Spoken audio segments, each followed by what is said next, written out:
Bom, hoje nós temos a entrevista com a professora Anne Bronzi, uma jovem professora. Estamos entrevistando vários jovens professores porque eu acho que isso ajuda a entender como o nosso instituto está evoluindo. E, bom, Anne, você é professora do Departamento de Matemática há quantos anos? 3 anos. Completa agora dia 13 de outubro. Ok, conta um pouco para nós qual é a sua área de pesquisa, o que você anda fazendo, como tem sido a sua experiência até agora. Antes de mais nada, gostaria de agradecer o convite e a oportunidade de falar sobre a minha área de pesquisa e parabenizá-lo pela iniciativa e pelo desenvolvimento do projeto. Bom, minha área de pesquisa. Então, na matemática pura, que é onde eu me insiro, existem 3 grandes áreas: álgebra, análise e geometria. Minha pesquisa se concentra principalmente na área de análise. E dentro da área de análise, o que eu trabalho é com as equações diferenciais parciais, mais especificamente dos modelos que vêm da dinâmica dos fluidos. Então, um analista que estuda equações diferenciais parciais está sempre preocupado com problemas referentes à existência e unicidade de solução. Existência e unicidade. Existência e unicidade. Okay. Muitas vezes você não vai ter, você pode ter existência e pode não ter unicidade. Pode ser um problema, mas existem equações que não têm unicidade, tá? Mas até mesmo para falar de existência e unicidade, a gente tem que entender que isso depende do tipo de espaço que você está colocando a sua solução. Então, só para ser um pouquinho mais, para tentar dar a ideia mais geral, eu vou, ao invés de olhar para uma equação diferencial parcial, eu vou simplesmente olhar para uma equação algébrica. Vamos pensar no x² igual a 2. Tá? Se eu quiser buscar uma solução para essa equação algébrica, e eu pensar, olha, eu quero um número natural que satisfaça essa equação algébrica. Não existe um número natural que satisfaça essa equação algébrica. Mas se eu olhar nos conjuntos dos números reais, agora eu tenho não só uma, como 2. Eu tenho o menos raiz de 2 e o raiz de 2. Então, dependendo do espaço que eu olho a solução, que eu busco a solução, eu posso não ter existência de solução, eu posso ter existência, eu posso ter existência de unicidade, eu posso não ter unicidade. Então, eu trabalho mais especificamente com soluções fracas. E as soluções fracas, muitas vezes, elas têm esse defeito. O que é uma solução fraca? Então, quando a gente trabalha com equações diferenciais parciais, tem que lembrar o que é uma equação diferencial parcial, ou um sistema de equações diferenciais parciais. São equações que têm como incógnitas funções de várias variáveis, e a equação, o que aparece na equação são as derivadas parciais da função. E aí você quer encontrar uma função que satisfaça essas equações. Tá?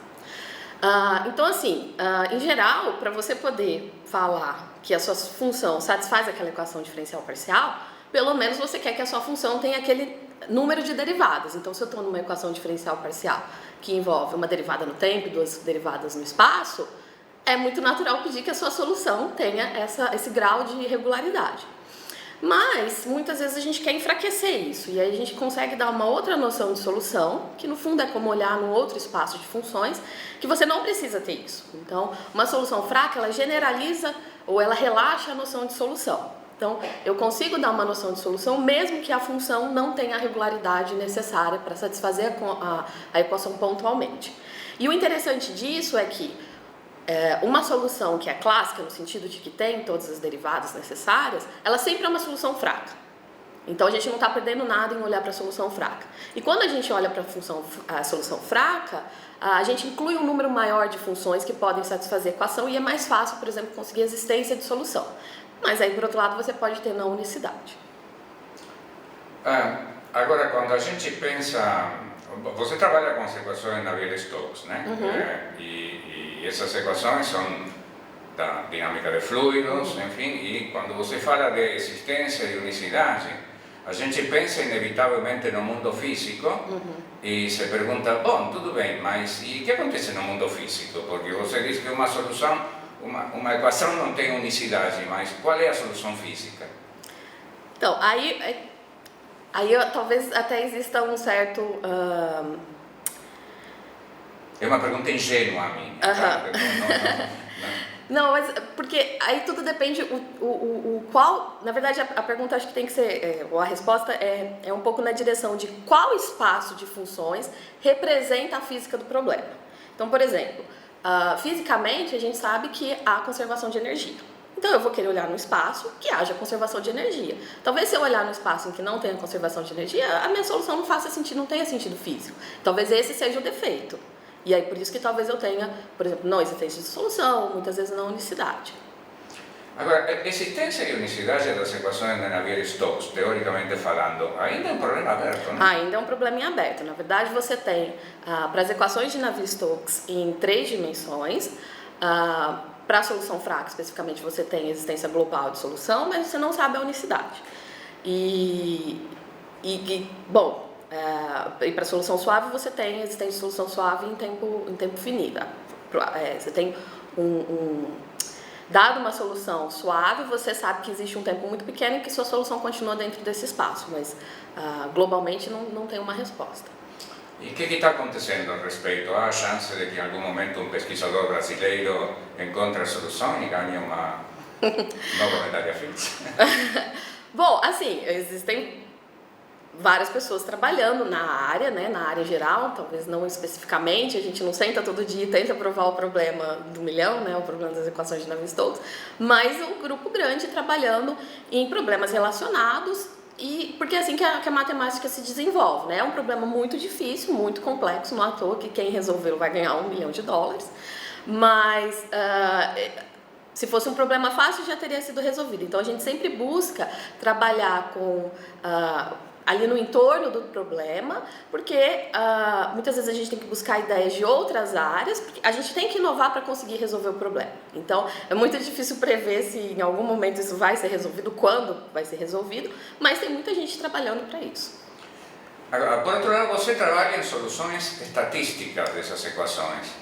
E como é que é isso? Porque a gente pensa as equações diferenciais como uma coisa essencialmente determinística. O que significa uma solução estatística? Tá, então já começo dizendo que uma solução estatística ainda ela tem um sabor determinístico. Eu não tô trabalhando com soluções estocásticas, não tem nada aleatório nas soluções estatísticas. A ideia de solução estatística você tem lá a equação de Navier-Stokes, a gente não sabe a existência e unicidade de solução, mas, existem várias simulações numéricas para aviões, para Fórmula 1, e as pessoas fazem isso de alguma forma. Existem várias leis físicas e propriedades da solução que os físicos desenvolvem e verificam fenômenos, e eles dão um jeito de conseguir fazer isso mesmo não tendo existência e unicidade de solução. Então, como isso é feito? Muitas vezes você faz uma redução do problema, você trabalha com um modelo aproximado, ou você pode também olhar médias amostrais. Então, você considera um experimento que você vai repeti-lo diversas vezes, N vezes, e você verifica nessas N vezes, faz uma média dessas amostras e vê o comportamento geral da sua solução. Então, pelo menos você consegue descrever um comportamento físico. Por exemplo, se tem uma chaminé e saindo uma fumaça e o vento está na direção leste, você não espera que tenha muitas partículas na direção oeste. Então, assim, coisas do tipo você consegue dizer olhando médias amostrais. Claro que coisas muito mais profundas do que essa, esse é só um exemplo simples. Então, a solução estatística, só que assim, quando a gente olha média, se eu pegar a equação de Navier-Stokes e tentar fazer uma média, eu tenho um problema de fechamento. Por quê? Porque como a equação é não linear e ela envolve um termo do tipo U vezes derivadas de U, quando eu tomar a média, eu vou ter um termo que é um momento de ordem 2. E aí eu vou precisar de uma outra equação, vou precisar fazer um momento de ordem 2 na equação e aí vai aparecer um momento de ordem 3, e assim sucessivamente. Então eu não consigo fechar as equações. E aí se faz reduções para conseguir fazer um tratamento estatístico das soluções das equações de Navier-Stokes. E isso não é muito rigoroso matematicamente falando, tá? Porque você vai ter que fazer algumas reduções. Então a ideia a gente sabe que tem existência global de solução fraca. Dado um dado inicial, existe globalmente. Para todo o tempo eu tenho a solução fraca. Então a ideia é capturar um pouco dessas equações para as médias e fazer isso usando medidas. Então a gente usa uma noção que uma solução estatística vai ser uma medida que evolui no tempo. Tá? E a ideia, por exemplo, se a gente imaginar que inicialmente eu tenho uma distribuição inicial, uma densidade de probabilidade inicial, tenho lá por exemplo, eu vou fazer um experimento. Claro que se eu quero repetir o mesmo experimento diversas vezes, eu não vou conseguir inicialmente fazer montar o experimento da mesma forma sempre, mas ele vai estar mais ou menos parecido. Então, se eu dou uma probabilidade grande de que ele esteja em tal e tal situação, eu quero ver, com o passar do tempo, com qual probabilidade eu vou estar em tais e tais pontos do espaço. Então, isso é feito através de uma evolução de uma medida. E o interessante disso é que, além de ter esse aspecto probabilístico, estatístico, ele também generaliza a noção de semigrupo. Então, quando você tem uma equação diferencial parcial, tem existência, unicidade e solução, você consegue associar cada ponto do certo espaço onde você tem a existência, unicidade e solução, cada ponto inicial, você associa uma medida que é o transporte via o operador solução da medida inicial. Quando você não tem existência, unicidade e solução, isso não está bem definido, mas aí a solução estatística vem para suprir esse problema. E, inclusive, quando você tem existência, unicidade e solução, a solução estatística é a solução via semigrupo. E, de acordo com o que você está dizendo, qual é a relação nisso tudo com as soluções numéricas, com que você falou do que os físicos fazem, né? Sim. Mas há uma interação aí, é uma coisa que está... Sim, na verdade, assim, existem... Então, dentro da área de equações diferenciais parciais, ela envolve físicos teóricos, físicos experimentais, matemáticos puros, matemáticos aplicados. Então, existem diversos grupos que trabalham com equações da dinâmica dos fluidos. Então, assim, da minha parte, eu gosto bastante de usar o pouco que eu sei de simulação numérica, mas por uma questão de visualização, de entender o problema, entender uma construção. Mas existem pessoas que fazem, e aí são matemáticos aplicados, que fazem simulações numéricas, e aí é uma área muito forte. Não é o que eu trabalho, mas é extremamente importante, principalmente para as coisas do dia a dia. Então, de novo, simulações ao invés de você fazer uma simulação num túnel de vento, que é muito caro, o ideal é se você puder fazer uma simulação numérica, é muito mais barato. Quer dizer, da vez que você comprou um computador, é muito mais barato do que construir um túnel de vento. Então, e existem muitas pessoas que fazem isso. E na prática, há interação entre as pessoas que trabalham teoricamente como você e as pessoas que fazem simulações numéricas? Certamente há, mas assim, você vai ter de tudo. Então, você vai ter o extremo do matemático puro, que é só um matemático puro, você vai ter um que trabalha ali na interseção, e você tem um matemático aplicado que vai fazer só a simulação e simplesmente pega alguns resultados que tem conhecimento da matemática pura e usa. Eu, particularmente, tendo mais a ser na matemática pura, apesar de eu me interessar e tentar ler a respeito dos trabalhos numéricos. Mas com o passar do tempo a gente vai se especializando e fica um pouco difícil conseguir aprender tudo, né? E trabalhar em todas as áreas. Como você chegou a trabalhar nessa área? Como você decidiu se especializar em análise, em equações diferenciais parciais e não em geometria ou álgebra ou topologia? Enfim. Tá. Então, assim, vou contar um pouco da minha história, da minha trajetória, e acho que vai ficar um pouco claro como que isso aconteceu. Então, eu cheguei na Unicamp, eu fiz uma graduação aqui na Unicamp, entrei em 2002, e num verão, eu acho que foi em 2004, eu fui para o IMPA. Então, eu entrei querendo matemática aplicada. Porque, então aqui na Unicamp a gente tem o curso 51, que é o famoso cursão, em que os alunos entram e depois do terceiro semestre eles vão decidir se eles querem matemática pura aplicada ou física. Eu acho que agora tem até uma opção de engenharia física. Então, acho que foi no primeiro ano eu fui fazer um curso de verão no IMPA em análise. E aí eu me apaixonei por análise. Eu gostei muito de ter feito análise. Eu fiz análise com o Gugu. E aí, quando eu voltei, eu conversei com o professor Marcelo Santos, que é um professor docente aqui do departamento de matemática, e ele me passou um projeto em série de Fourier. E aí, série de Fourier, que tem toda a relação do mundo com equações diferenciais parciais, foi dali que começou o meu interesse pela área. Eu também fiz todas as disciplinas de métodos da matemática aplicada e sempre adorei fazer todos eles. E eles têm muito isso, é um pouco... Quer dizer, você faz o estudo analítico das soluções, mas que são equações que vêm da física, que tem um interesse físico por trás, uma motivação, e eu acho que esse casamento é muito importante. Daí eu fui... O Marcelo Santos teve que viajar, foi fazer um pós-doc, e ele conhecia a Helena Lopes e o Milton Lopes, que na época eram professores daqui, e ele me deixou sob os cuidados deles, porque ele teve que viajar. E aí a Helena e o Milton, eles me passaram um artigo, que é inclusive já de não unicidade de solução para as equações de Euler, e era um artigo assim muito construtivo. Então a ideia lá foi o Alexandre Schneermann que fez. Ele construiu uma solução que tem suporte compacto no tempo para as equações de Euler. Então, uma solução fraca com suporte compacto no tempo. O que isso quer dizer? Por exemplo, se você começa para as equações de Euler, pensa que isso daí está modelando a dinâmica, o escoamento de um fluido. Se você começa num tempo inicial 0 em repouso, então uma solução é a solução identicamente nula. Ele vai ficar 0 para sempre, a velocidade é 0 sempre. Só que ele mostra que existe uma solução que ela começa 0, por um certo instante de tempo ela é 0, de repente ela é algo diferente de 0, fica um tempo lá sendo diferente de 0 e de repente volta a ser 0. Tem até um pesquisador, o Edrich, que descreveu essa solução chamando ela de Nightmare Solution, que é a solução pesadelo.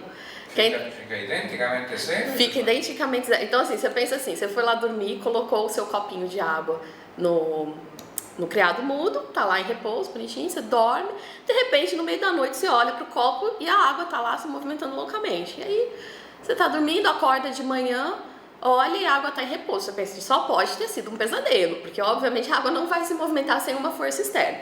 Então esse é um defeito da solução fraca, porque ela não está descrevendo o fenômeno físico. Então, o problema pode ser o modelo, o problema pode ser o tipo de solução que você está buscando. Mas mesmo dentro das soluções fracas, como toda solução clássica é uma solução fraca, não precisa desistir da solução fraca, você tem que fazer um critério de seleção. Dentre as infinitas soluções fracas que existem, qual solução é fisicamente relevante? Então isso é algo que está sendo estudado no momento. Bom, então voltando, então eu li esse artigo, fiz inclusive uma simulação numérica para visualizar essa construção e comecei o doutorado com os dois, né, sobre a orientação da Helena e do Milton. E foi eles que me introduziram nessa área. Então, assim, eu já gostava bastante de análise, gostava de equações diferenciais parciais, e aí fui para a área de dinâmica dos fluidos, que é a área que eles trabalham, me apaixonei, estou desde então nessa área.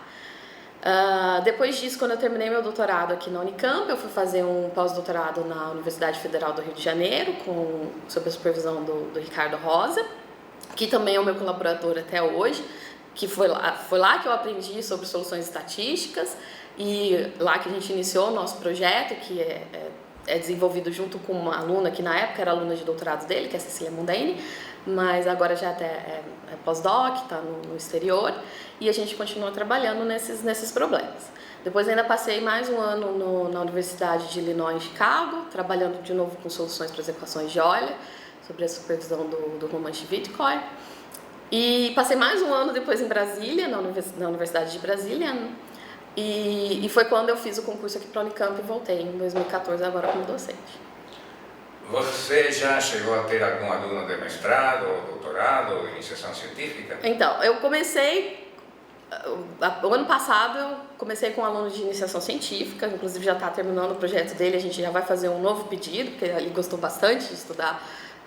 Eu meio que repeti um pouco o que o Marcelo fez comigo, comecei com séries de Fourier, aplicações, e a gente agora vai olhar mais para os problemas da dinâmica dos fluidos nesse segundo projeto.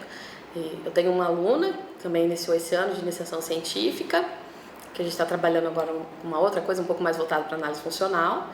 E estou com um aluno de mestrado, a gente começou faz pouco tempo, vai trabalhar também na área de dinâmica dos fluidos. E eu tenho 2 alunos de doutorado que a gente ainda está decidindo o projeto, ainda não está fechado, mas eu estou agora com bastante aluno. Eu gosto bastante de trabalhar com os alunos. Você, como uma pessoa jovem, deve ter mais facilidade que os mais velhos para se comunicar com os alunos ingressantes ou os alunos da escola média que ainda não ingressaram na universidade e não sabem o que fazer. O que você fala para eles? O que eu falo para eles?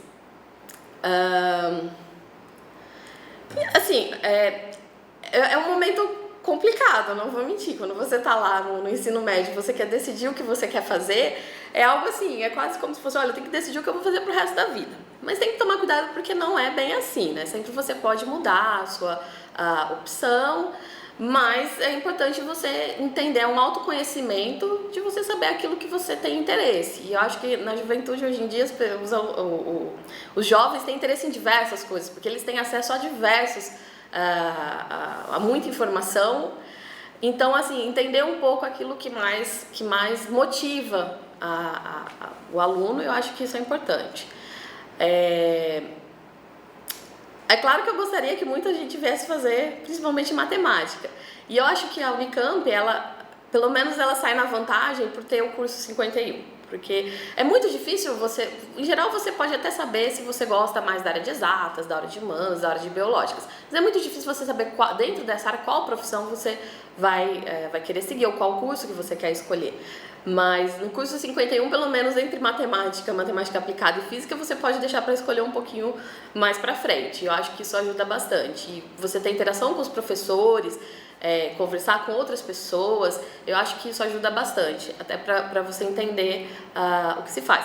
Porque quando a gente entra na universidade, a gente muitas vezes não tem noção do que, por exemplo, o que faz um matemático, principalmente o que faz um matemático puro.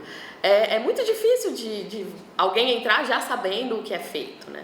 Então, inclusive tem as Olimpíadas, que eu acho que fazem um papel importante de, pelo menos, chegar até os alunos e levar um pouco dessa coisa de que, olha, a matemática é algo que não está parado, não é a matemática de não sei quantos anos atrás que está sendo estudado. Claro que ela está, porque tudo é muito acumulativo, mas existem muitas coisas novas e a gente tem muita oportunidade de acrescentar muita coisa importante na matemática. Os matemáticos são felizes? Eu sou feliz, os matemáticos são felizes.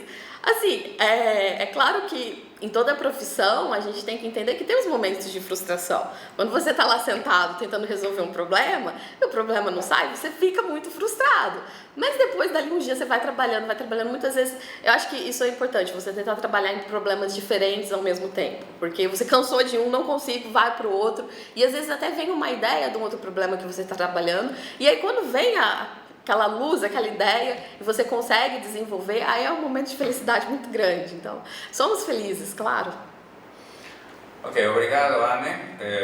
Foi muito boa a sua entrevista, te agradecemos e esperamos ter você de novo daqui a algum tempo. Obrigada.